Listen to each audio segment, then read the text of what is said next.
Hello, everybody, and welcome to this event in the Words lineup. We've got Jay Munro and Kemp in conversation. I'm your moderator, Phil Glennie, and so we're going to start by introducing each of our poets today, and then each poet will read for 15 minutes. And then after that, we'll have some conversation where we'll include some questions that you can write using the Q&A section of this webinar. And that'll be the event for today. So I'm going to get things started here by introducing Jane Munro. Poet and writer Jane Munro has given readings in Ireland, the USA, Italy, India, and Egypt. In 2012, she moved back to Vancouver after spending 20 years living on the rural coast of Vancouver Island. Her previous books include Active Pass from Peddler Press, Point No Point from McClelland and Stewart, and Grief Notes and Animal Dreams from Brick Books. She's a member of the collaborative poetry group Yoko's Dogs, and with them has published Whisk from Peddler Press and Rhinoceros from Gasbro. In 2015, her book Blue Sonoma won the Griffin Poetry Prize.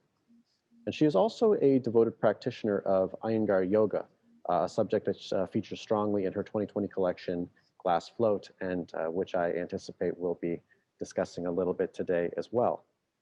But in addition to these things, she's also a great educator. She's been employed as a professor of creative writing at several universities in BC. She's done educational planning, research and administration, and she's taught many informal writing workshops, in addition to reading to a wide variety of audiences across Canada and around the world. Our second poet is Kemp, who is a poet, playwright, novelist, sound poet, and also an educator. Her literary work and interest in ancient mythology has taken her on extensive journeys to Europe, North Africa, Mexico, South America, and India. An alumnus of Western University, which is where she received a teaching certificate, she's remained engaged in Ontario schools throughout her career, performing workshops in the schools and all around the world to spread the gift of poetry and art more broadly. She is London's first poet laureate and an inaugural recipient among 15 honorees in the North London Centre Honour Roll. She has received the Queen Elizabeth II Diamond Jubilee Medal for service to arts and culture in London. And she has a 2020 forthcoming book called P.S., a collaboration of poems with Sharon, is it Thiessen? Thiessen, from Kalamalka Press.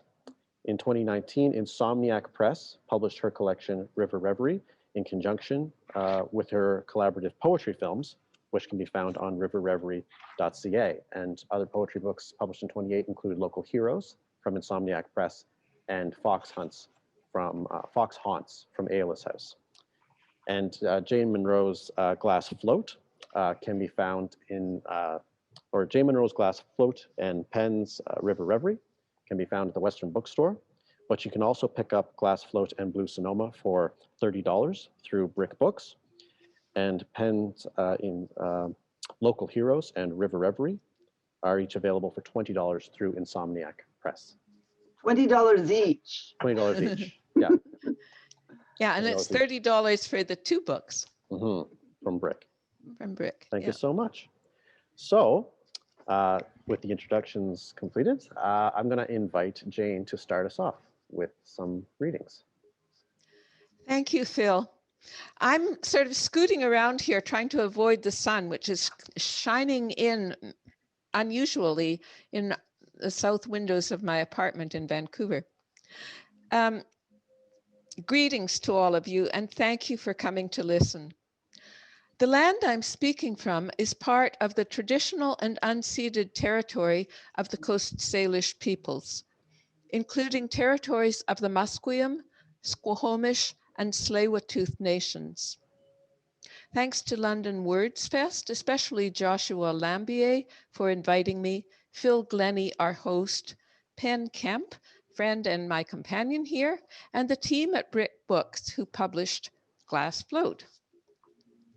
I'm going to read 10 poems spanning the 3 sections of Glass Float in the same order as they appear in the book. The epigraph to Glass Float is a quote from The Puzzle of Conscious Experience by David J. Chalmers, who said, "Conscious experience is at once the most familiar thing in the world and the most mysterious."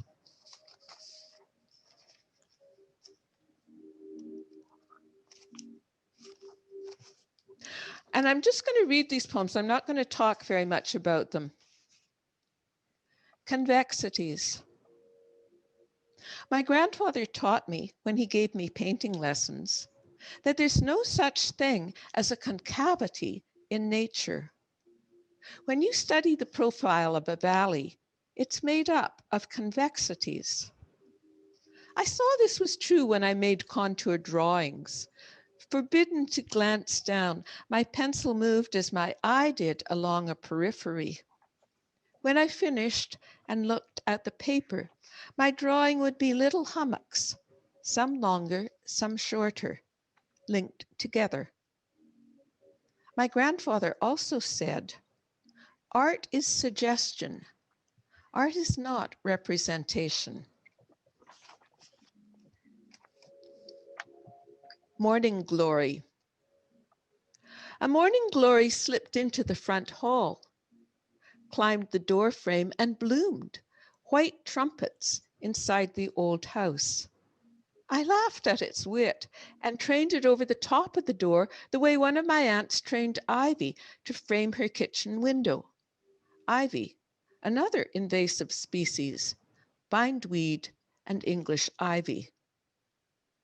Commonwealth countries colored pink on the world map Miss Adenak pulled down over the chalkboard in our third grade classroom.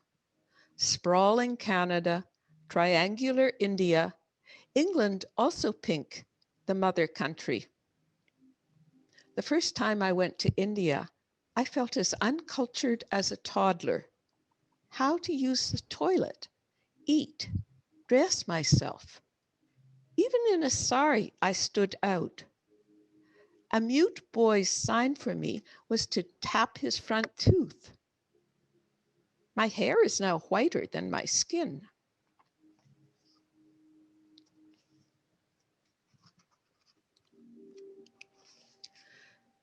Snow coming down the mountain. The bear carries her bulk on human hands. Her snout long, coat sleek, eyes attentive within and without. We both ate huckleberries. She didn't flinch when I fell into the creek. Could I have a life as a blue whale? Could my soul grow an elephant-sized tongue? Ocean yawns, cities before the city surface. She walks in the sun. Steam rises as frost melts. Could I slide my fingers under her guard hairs, touch soft wool? In the back of my mind, a halo of her fur. Beneath the city, lost creek beds. The snow's butterflies dance.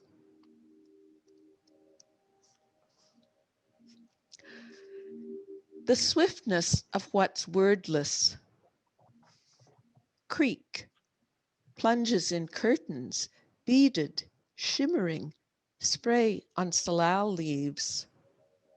Before the others wake the day my sister is born, my father's friend takes us to see the eagles. Bluff, dry moss, dry peels of bark under arbutus. Behind us, the forest we climbed through. Below us, ocean, eagle, glides in a slow circle, dives, strikes a wave, skims the surface, then rises. In its talons, a fish. Above my mother's grave, in the place in which we place the urn of my father's ashes, swallows, each on its own trajectory, sweep high, loop, glide low. The next three poems I'm going to read are from the midsection, from Puna to Mulshy Lake.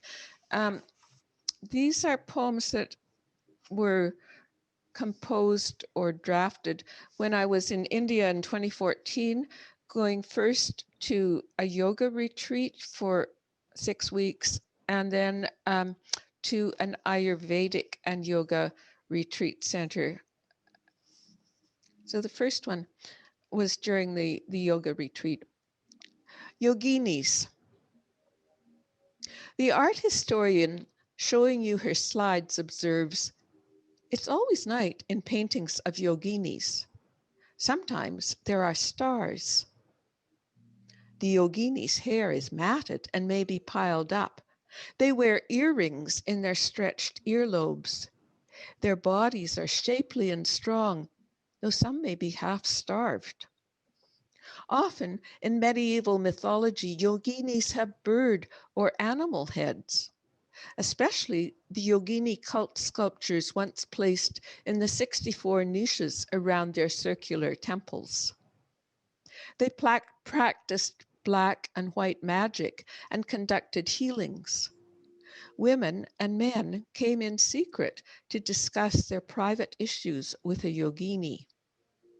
This happened thousands of years ago, she says. But today, she smiles at you, Gita is a yogini. You wish she hadn't said that. As usual, you are on the floor. Her slides are on the big screen and her voice is amplified. You're tired of hero worship. No, tired of the distortions it takes to make a woman a hero or superhero. Maybe you're just tired. When you first met Gita, you thought, yes, yoga can be such a woman. The girth, the gait, the green bloomers, her hands, her intelligence of the heart, her capacity to heal others, and as much as possible, to heal herself. How yoga can embrace the complexities of an individual. She calls it donkey work, the donkey work of healing yourself. December 3rd, 2014. Gita's clues against depression, number 1. Today, Gita tackles depression. Like a detective, she's been investigating it. Her father's death less than 4 months ago. Keep your eyes on the horizon, she begins. Widen the gaze to take in all of your periphery. See it on a big screen across the back of the brain, as if it were projected on the inside of the skull. Notice you can still see the ground, everything, without strain. Immediately you're with her. You've learned by trial and error to do this to keep your balance. It works better than fixating on something in front of you, spotting. Gita goes on. If you wear multifocal glasses, take them off when walking around. They make you drop your chin to look at stairs or obstacles in your path. Draw your head back and let the neck rise up easily to support it. Lengthen the little muscles between the neck and the skull. Shine like a full moon without dispelling the dark. Did she really say that, you wonder, the last part? Possibly. Or what she said made you think of it. The moon is close to full. You saw it last night when you got up to pee. December 4th, 2014. And the last one I'll read from this section is from molting. It's from the Ayurvedic and Yoga retreat. Molting. Christmas Day. Shirodhara, oil and other warm liquids infused with herbs drip and stream onto your forehead and the crown of your head. Hair pulled up and clipped back. Your body massaged and covered with warm sheets. You sink deep and deeper into a trance. the moss green board and batten of your former house, and the woman who lived there caring for her ailing husband, split off and float away, leaving a pale, tender snake, skinless now, spreading wide and wider, free to expand until a new hide tightens and markings appear. December 25th, 2014. And now I'll read 3 poems from the last section, Receive Your Face. The first one takes place in Tuscany, where I was again at a yoga retreat. Jasmine. Now the dreams are coming. After jet lag, my unconscious is once again percolating into consciousness. 6, more like 6.5 hours a day of yoga, open doors to orphans and prodigals. The family of myself recollecting after separation. How I got through loss and so much work. Yellow legal pads of to-do lists. But now it is time to embrace those outcast selves, my fragile ones. Rain hitting blossoms releases and intensifies their perfume. A wall of bruised jasmine scents the courtyard. And then back to the West Coast. I should say that Cloud Gates, the title of this, is the name of acupuncture points that were designated by this name by the Han people along, anciently, and that the early settlers or the early migration into the coast of North America came across the Bering Strait. So it came out of the area where the Han lived and then down the coast. Cloud Gates. That pair of eyes at the top of the torso under the brow of shoulders.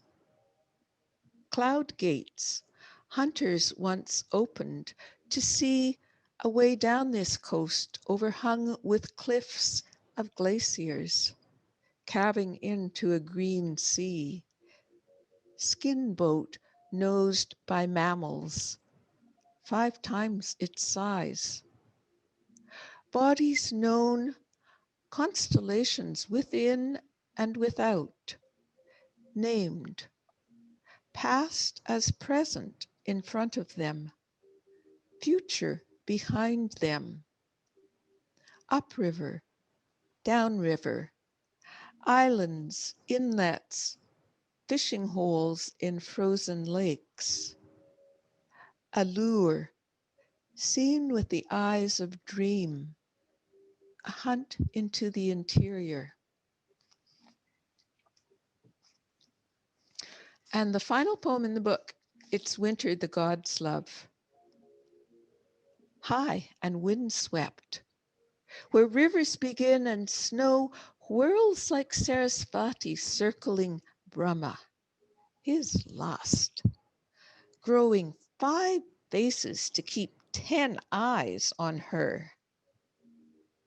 But that comes after mountains, moon, sun, an ocean of stars, after darkness and light differ. In winter, the gods shed headgear and garlands, sandals and spears, limbs and vendettas. They shed names. Honed to weightlessness, they flare and drift, rise, buckle, fold, explode from a hierarchical operatic cast. The thinned mesh of their turning sparkles and floats, holds a delta's silt, lifts with snow geese, falls on peaks. Darkness in winter nights ruthlessly itself. In winter days, light frayed through ice crystals dogs the sun before collecting again in moon's gaze. In winter, the gods make do without mirrors, nothing to fog with breath or wink back, and spin out of bounds, infatuated again, desiring their manifold relinquished parts. Thank you. Thank you so much, Jane. And we'll turn it over now to you, Pen. Well, I have to continue celebrating Sarasvati with a book I wrote, just one poem from this one, but it's just a direct continuation. India is no land for the myopic. It confirms our worst fears that things are not what they seem. India is a lurid purple passage, alluring tourists to false security. Here, nothing is safe. There are holes, wells to drop down over the edge of knowing into being. India is no land for the myopic. And there's Sarasvati.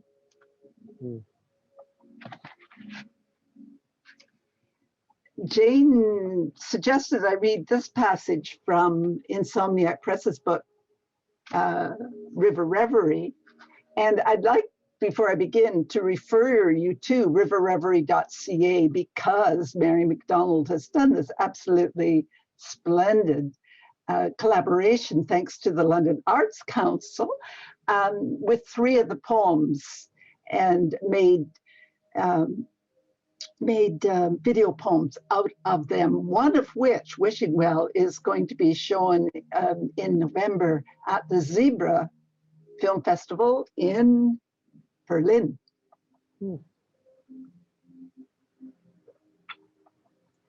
And I'm drinking Earl Grey tea.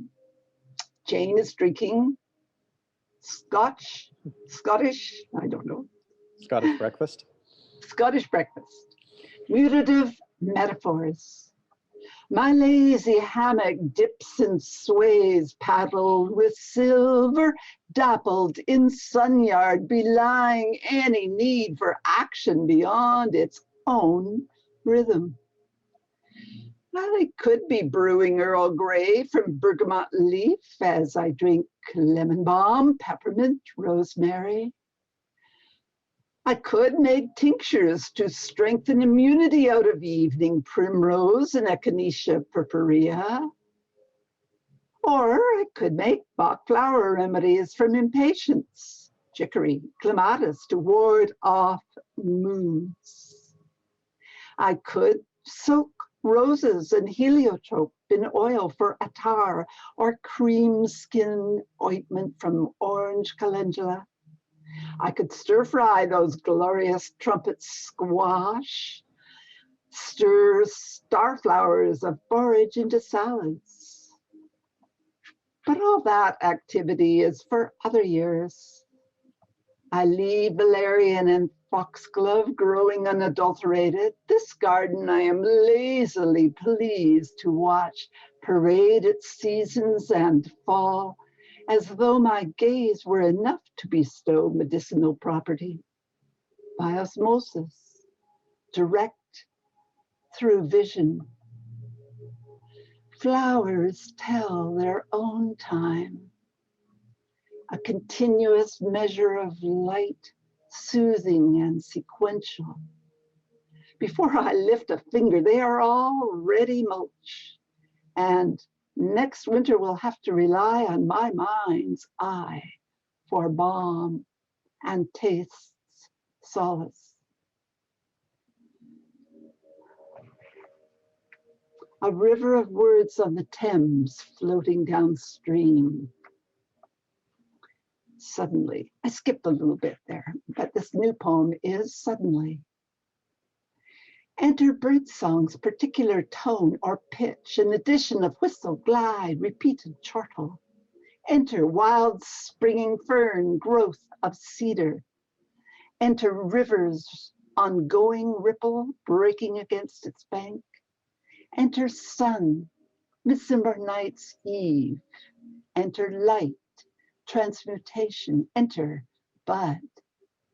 Enter purple garden of comfrey, iris, sage in bloom. Enter rock, pitted limestone worn down by water. Enter heron and white-capped woman stalking the marsh, her old black dog wagging behind. Enter the bog, the margins of marsh.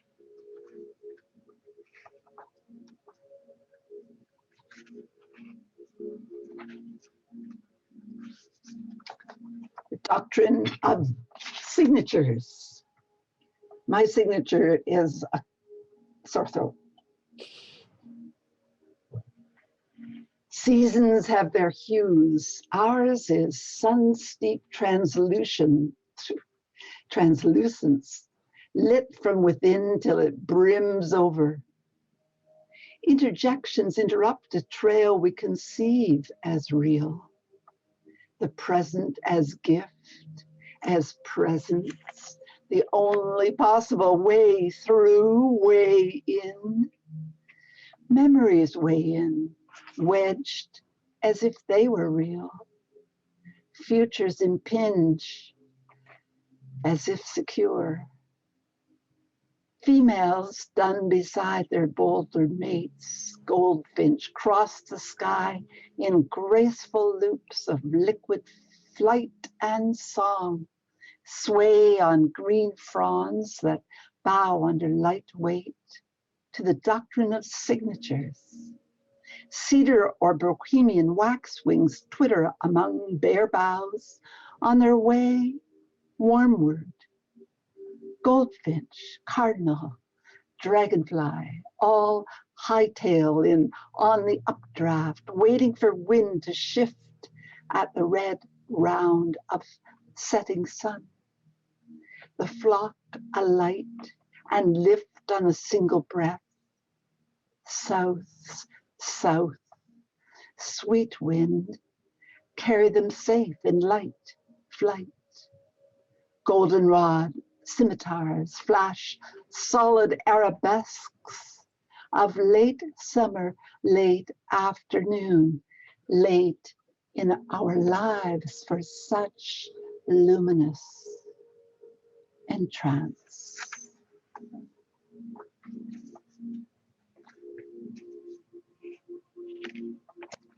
River, reverie. Water abounds here with this river, 5 times normal width for winter, flooding roads and parks. The swell carries whole trees along, stampeding currents. Yellow willows drop 50-year-old boughs in high winds. Standing waves cover the usual walking path. Climate change is certainly upon us, from 11 below to 11 above in hours, sinking back below freezing. Green begins to bury the remnants of flood, the wall of last fall's leaves, packed level against link fence. Weird how all reverberates in spring clarity as old detritus is dredged.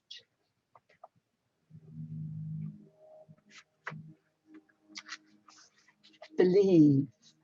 This is one of the poems that became a video poem on riverreverie.ca. In the space of a year, Ula has learned to sit, to stand, to walk, to totter forward in a run. She has seen one full round of the seasons. She wraps her family around her little finger. Now, just before dusk, We stroll hand in hand to witness the evening ritual of geese return. Gliding along the Thames in formation, they skim overhead, flapping slow time in sync. She studies their procedure, dropping my hand to edge forward, neck outstretched, arms aerodynamically angled. She flaps and flaps along the bank, following their flight, ready for that sudden lift. Again, till the last goose has flown.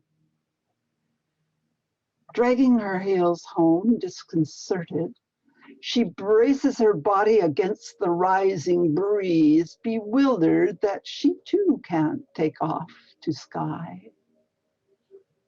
But game to try again tomorrow, convinced the bird's secret will soon be hers.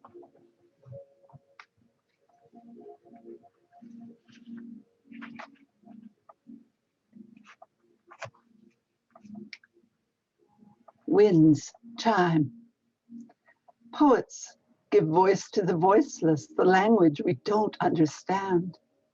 A breeze ripples throughout all the aspen siblings down to roots they share across a single source. Source, source, spring, sing, sorcery.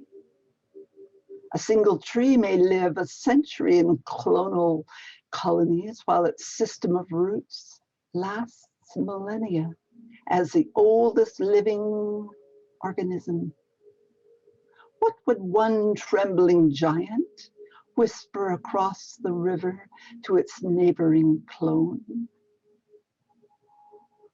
Hold on, hold fast, changing, elementum mingle in slow, shaky syllables.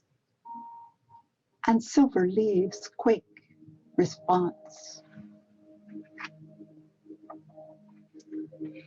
And this piece, Among the Parasols, was put to a video piece, a video poem by local fantastic artist Dennis Siren.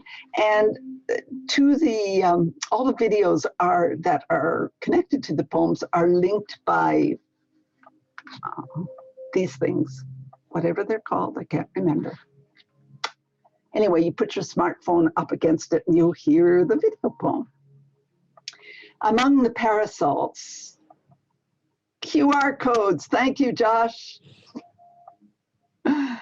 About us milkweed silk parachutes dance. We catch the work, the word, light, play, patterns. How we toss to and fro, expectant, midway through our lives. Almost mature, almost coming into our own. Seed potency bursting beyond hard casement through the boundary of design.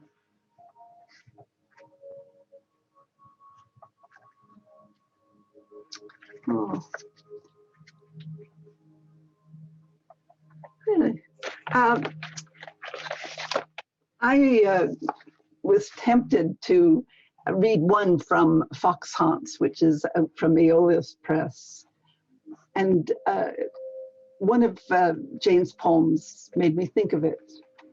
The other connection is that, as we know, London is in a bowl, and that convexity of Jane's grandfather's poem, the poem about Jane's grandfather painter, reminded me of that. And also that we share, this is getting into conversation, Phil, but we share a visual background in that my father was a painter, Jim Kemp, and as was Jane's grandfather. So I think that visual comes through sound. So I'll end with this one. Steal, stole, stun. The dried heads of black fox hung from my grandmother's stole as if ready to strike. dead flat button jet, eyes shut tight to their own secret wiles. When she turned to talk to me from the front seat of Dad's Meteor, the foxes would swing and turn back as if they too had something to say. And what they whispered was darker than words, darker than the deepest lake they drowned in. That dark knew how to spread and fill the entire car. Their dark buried my grandmother's kind words in black ink. They buried her and her stories of wild Irish banshees wailing on roofs to warn us of imminent death. I'm not sure I can stop on that one, but probably will, unless something comes up. I guess what I was thinking about with that one, Jane, is how you use space, the yoga of space, to spread consciousness throughout body and soul. And that poem, in a darker way, the foxes spread too. Thank you. Thank you very much, Pen. And so now we're going to take it to the discussion, and I'll keep an eye out for questions coming in as well. But you know, we had a chance to chat earlier this week, Jane and Pen, and I think that one thing that's really had a major impact on both of your careers as poets and lives is the travels you've had, and we spoke especially about India and Egypt. Pen, so you've traveled to India extensively. You've taught poetry workshops there. In 1995, you served as writer-in-residence at the SNDT Women's University in Mumbai. And Jane, I know you've traveled there a number of times and are a passionate practitioner of Iyengar yoga. And I just wanted to ask the two of you to just maybe chat a little bit with each other about your experiences in India and how they've shaped your poetry and your lives. Yeah, I think it was really for both of us. They were pilgrimages. Mine more decidedly Buddhist, and I traveled followed the path of the Buddha through northern India, and then later was writer in residence through a number of states in India.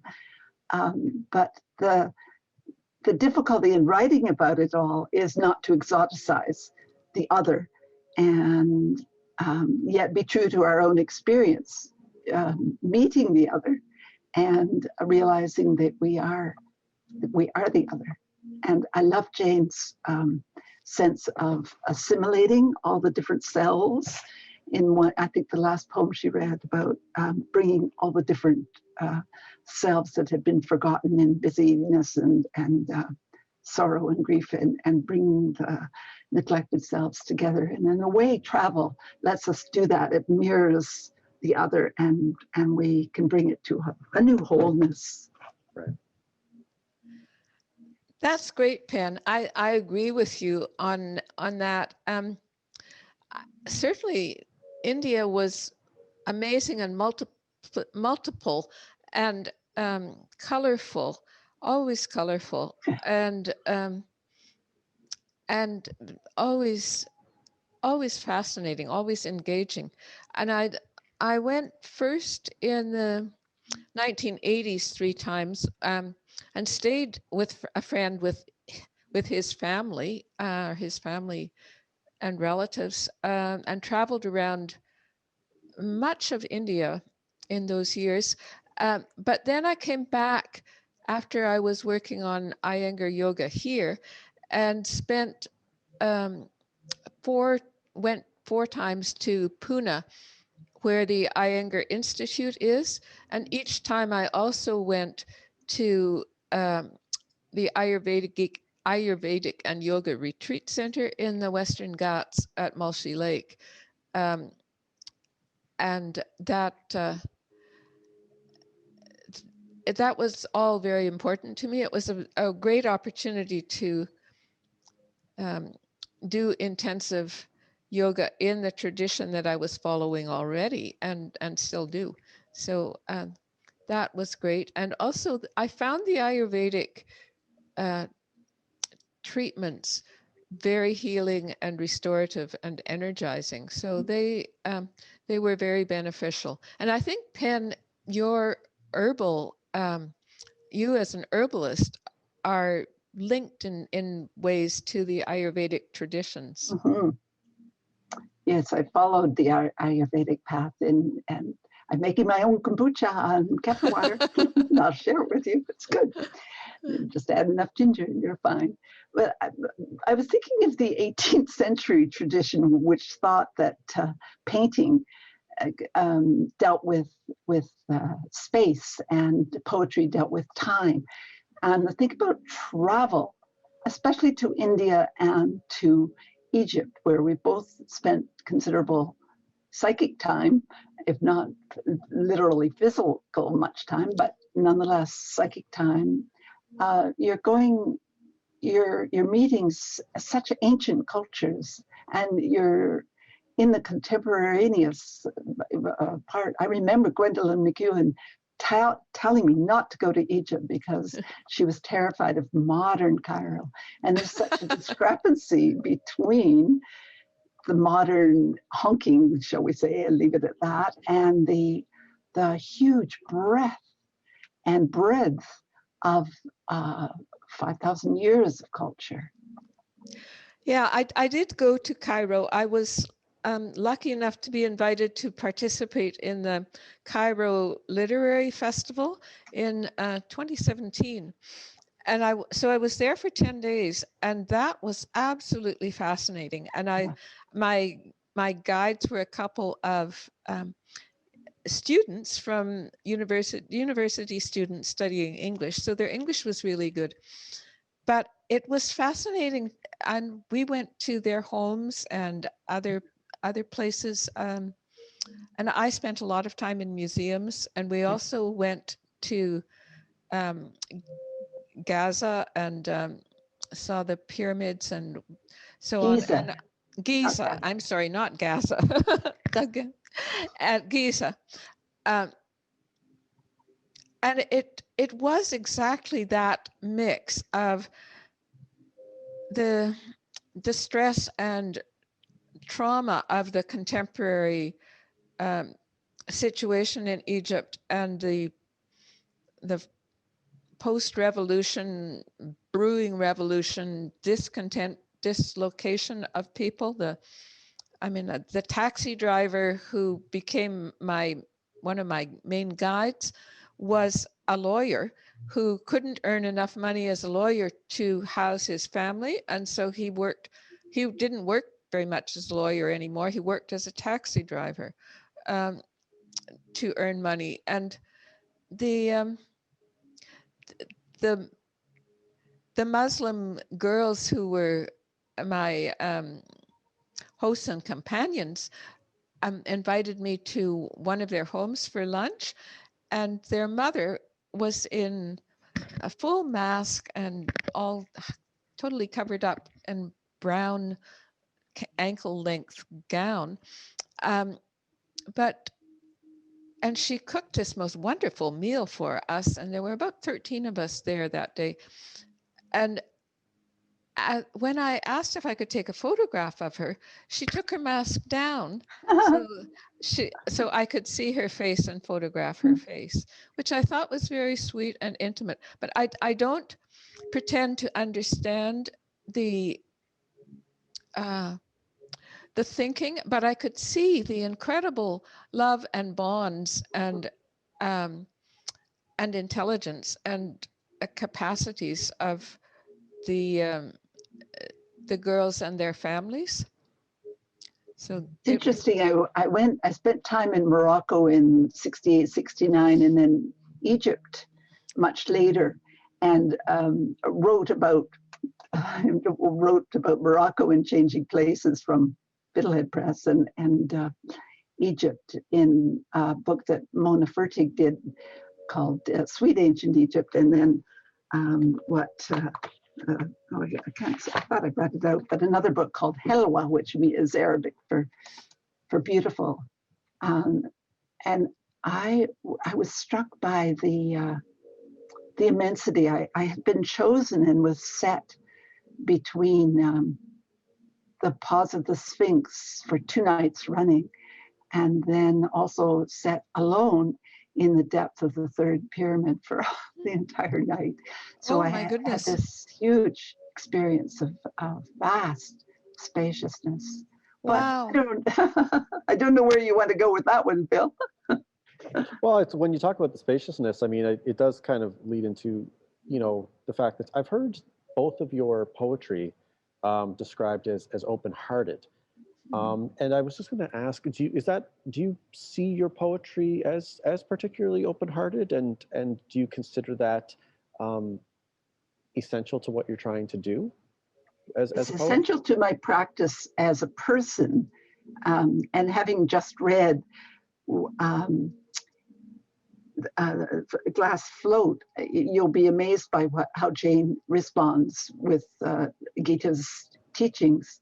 But to connect head and heart, to speak from the heart. I've been working with Harold Renish in trying to write more Orphic poetry that the heart speaks without being sentimental, but to connect all the realms, the physical and the metaphysical and body, soul, spirit, mind, all of it, but allowing the heart to lead, and to write from complete and utter vulnerability. And for a Londoner, that's very difficult. We're used to being indirect. Yeah, I don't think actively of being open-hearted, but for me, poetry is an architecture for the imagination, and I really want to create poems that are open spaces that other people's imagination can come in and bring their own experiences to, and furnish them and dwell in them in a way that will enrich their lives, or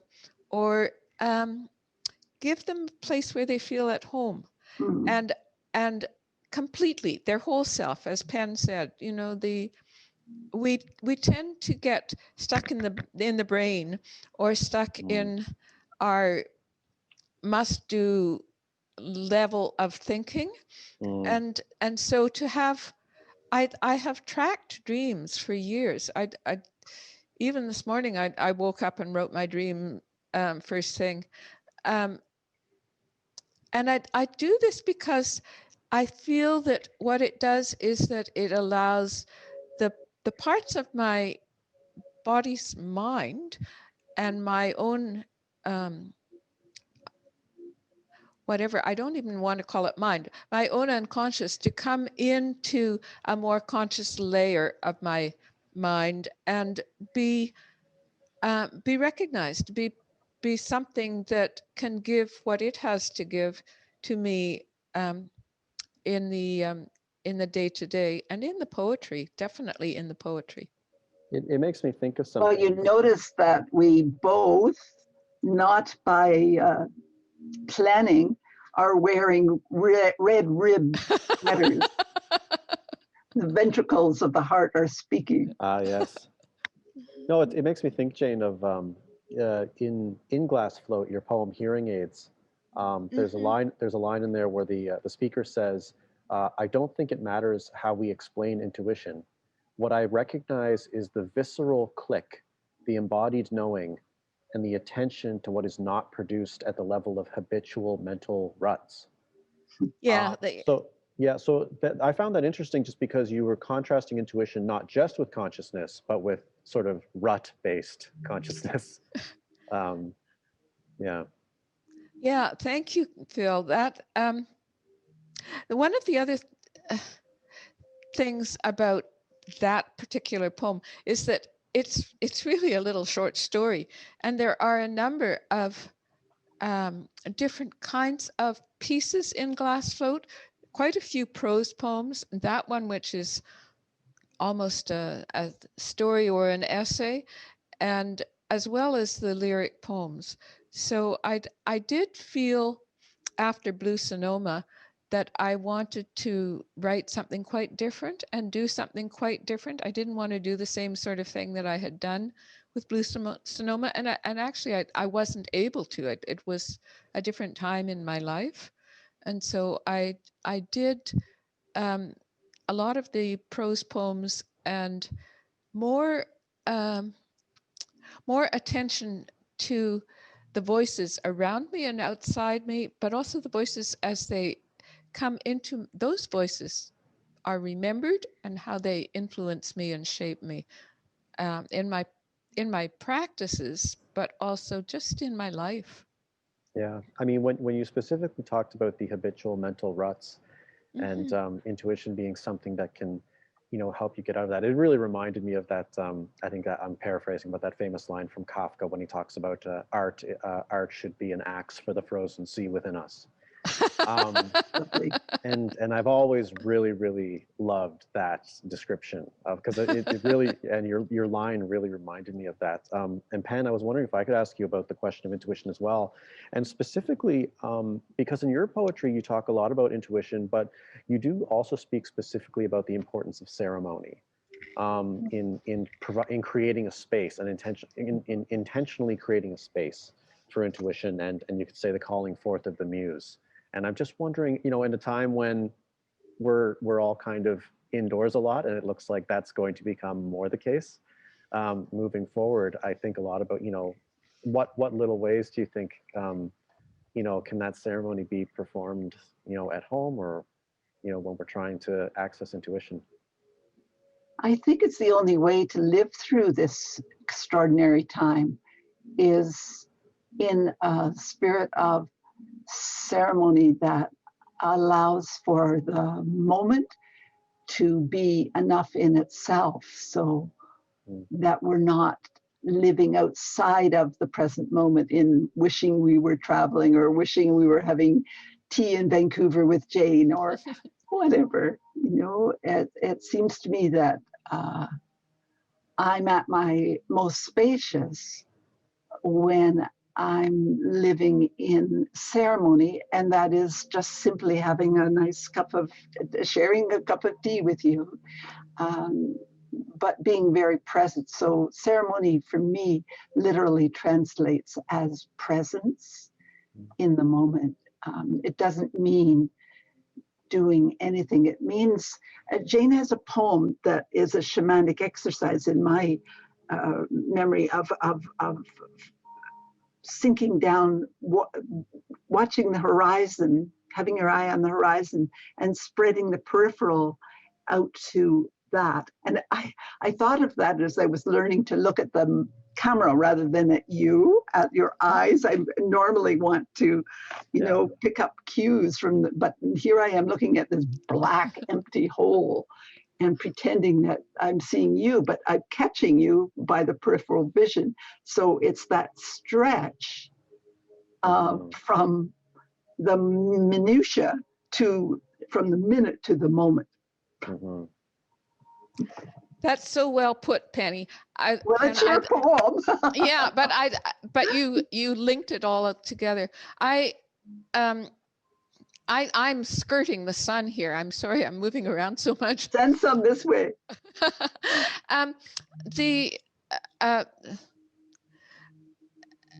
The yoga that I practice, the Iyengar yoga, is done without any mirrors. And so the whole thing is to be able to observe the inner self and find the body alignment internally. So I do find that spreading the gaze to the periphery is very stabilizing. I mean, just this morning when I was practicing, I was trying to do the tree pose, and I just found that I was a little distracted thinking about preparations for this, but as soon as I could spread my gaze at the back of my skull out to really broaden the periphery, I stabilized. Mhm. Well, this kind of It's a goes really good metaphor for living during the pandemic and forever. What else? I think so. Yeah, and to that same point, I mean, I think that it does go into the broader question of, as poets, uh, how do you sort of structure your days nowadays, or do you feel the need to? But like, is there anything that you're doing currently in your work to structure your days that would not have been the case pre-COVID, or? I'm lucky enough to be, to the surprise of my friends, to be quite a happy introvert. So my day is very much the same. I work in the morning. I don't talk to anybody before 4. I have a sort of lunch with Gavin, my husband, at 4. I go off to Aquafit or a walk, and it's a very quiet life, and I'm happy. But on the other hand, we're in a field of such anxiety, and the anxiety is fueled and fed by everything that's happening around us. So there's a huge amount of suffering in the field that is that we're all bearing, and bearing up and bearing down. Yeah. And Jane, actually, I wanted to ask you about depression specifically, because we've had a question come in asking you to speak a bit more about the poem in Glass Float, where Gita is talking about depression, and this notion of how spreading your gaze to the periphery it is in a sense a response to that, or an attempt to engage with that. Can you say a little bit more about that poem where Gita is talking about depression? That was the first of 3 poems in Glass Float, called Gita's Clues Against Depression. And she does also talk, in other poems in Glass Float about the need to break the fear and spread our consciousness, spread the soul.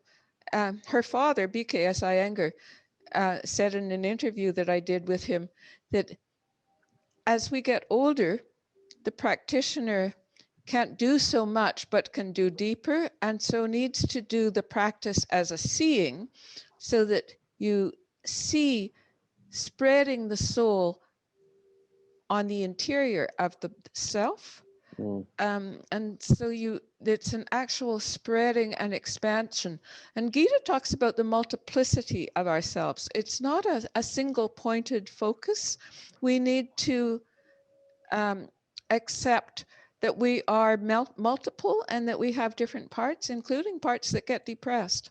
And that if we can lengthen the spine and find a comfortable way of expanding vertically and horizontally and cylindrically, she says, let ourselves spread and be fully ourselves, and accept the parts of us who are diverse. There was something very visceral I found when you talked about that sort of expanding cylindrically, and I think that one of the poems also mentions that you can, when you engage in that practice for a while, you can just look at someone on the street and know if they've engaged in some of these practices, and I just found that really interesting. Yeah, well, I've one of the things that I've been doing during the pandemic is that I have been doing pranayama, the breathing practice, every day, which I've always admired people who did it. I can tell the people who have that practice in their lives. And I've certainly done it, and I've studied it, but this is the first period when I've really every day done it. And along with my asana practice and other practices. So it's true. I have a sense of the gifts of these practices. I can tell it, for instance, Penn that you practice. And so it's just something about the integration and stability and energy that people bring when they have these practices. Mhm.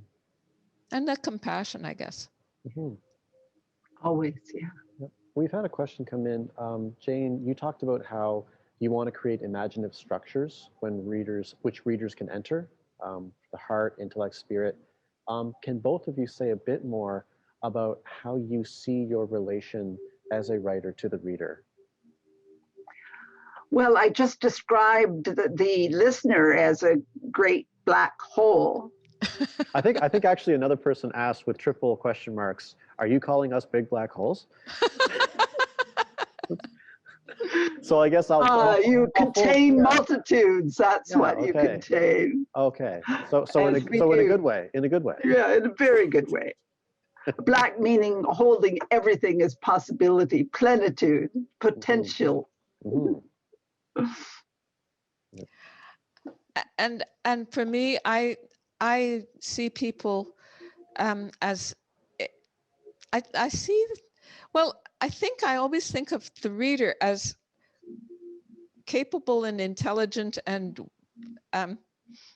bringing a full self to the poem and feeling but also I want to make the language and the structure as clear and simple as I can, so that it is like something like a room you could move into and furnish yourself. Mhm. I don't want to obscure, but I do want to suggest various ways of thinking and imagining, so that it could be more than one room. It could expand. Mhm. Phil, I have a Yeah. question for you. Okay. Have you more patience with poetry after this hour with us? Okay. So there's a bit of a background here, but I was asking Penn and Jane earlier this week about the importance of patience in poetry, both in writing it and in reading it. And I think that I think that it's something that I'm always trying to cultivate. I think it's my relationship to poetry is a bit um, I don't know how strange it is, but poetry for me has taken sort of the place that prayer had when I was younger, in the sense that I turn to it only in emergencies. Funerals and weddings, I believe. No, but I think that I think there is I love it. it is it's a sort of remedy to um, those mental ruts that Jane is talking about, where it's just like, you become so immersed in routine and, I would say it's deadening effects, that it requires something um, it requires something stronger than a plot-driven novel. It requires a sort of that level of attention on language and something explosive. It's so much is conveyed, so much is transformed through sounding the poem. So my prescription to you is to read a poem aloud, either before you go to sleep and then watch what your dreams come up with, or in the morning to set your intention for the day. Just the sound is the primeval. It comes from being within the mother's womb. It's the most basic sense, and I think poetry conveys that presence through sound. Mm-hmm. I And hardly read it. I read them aloud. Yeah, I always compose aloud. I mean, that's an essential part of writing for me. Mm-hmm. And with all like we've spoken quite a bit about whether it's Iyengar yoga or whether it's the path of the Buddha. We've talked about a lot about expansion and open-heartedness. I was interested in the concept of like dilemma in your work as poets, in the sense of within the course of your poetic career, for the sake of our audience, some of whom might be poets themselves, are there any crossroads or artistic choices you've made in your career that stand out to you today as having been not particularly easy to make at the time? Jane and I are of an age when we faced a lot of male supremacy, shall we say. So we had to really stand our ground as feminists, as women, as writing spiritual poetry, which was really not in fashion, and to try to articulate that which had not yet been spoken. I think that's what I feel is the common ground between Jane and me, is that attempt to articulate the not subconscious, not unconscious, but that which has not previously been out there in the world as an object, as a spoken presence. Yeah. So, and what I recommend to poets everywhere, to people aspiring to be poets, is to read, and read aloud. And read aloud. Yeah. And how about you, Jane? Well, it's in some ways it's always a challenge.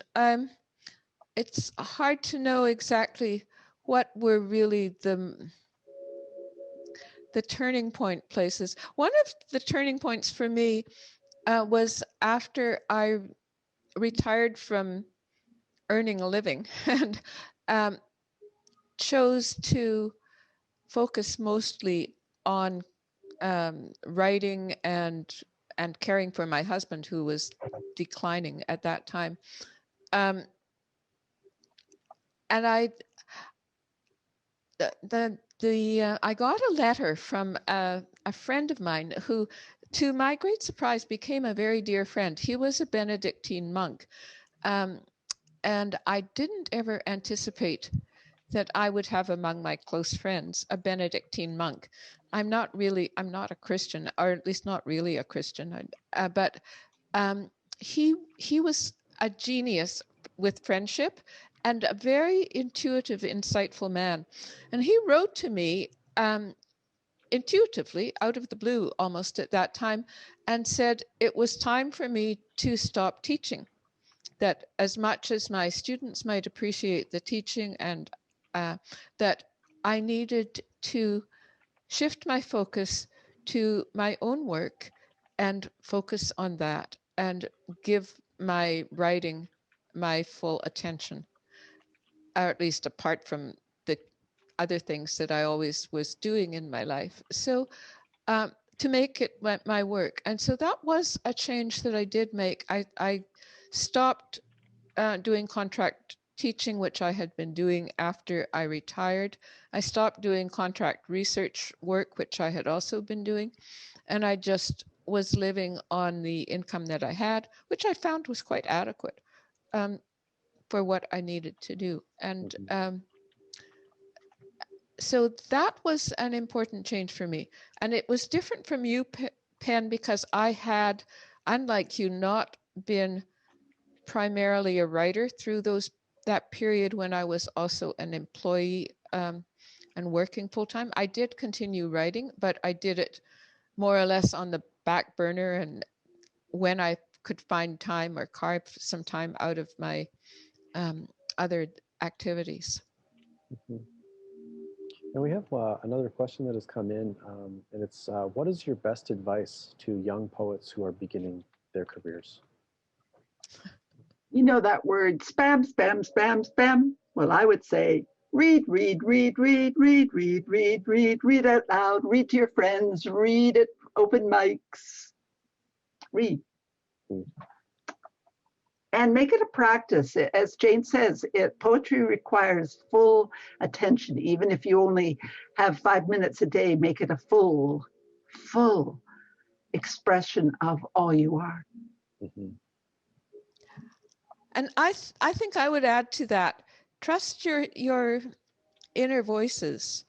And I have kept notebooks and journals all my life. Well, not all my life, but since my 20s. And they are often the places where I start poems. And when I am getting ready to work on a book, I go through my my notebooks and my journals, and I tag things that I started in them. I often, after I've written about a dream, write what I call a proto-poem. I sort of let the dream provide words and give me images. Mhm. And I go through just those prompts, and I just sit quietly and let the poem articulate itself Yeah. as a draft on the page. And then after I've totally forgotten what's in the notebook, I'll go back and read through it and tag things that I still find interesting, and then begin to work with those.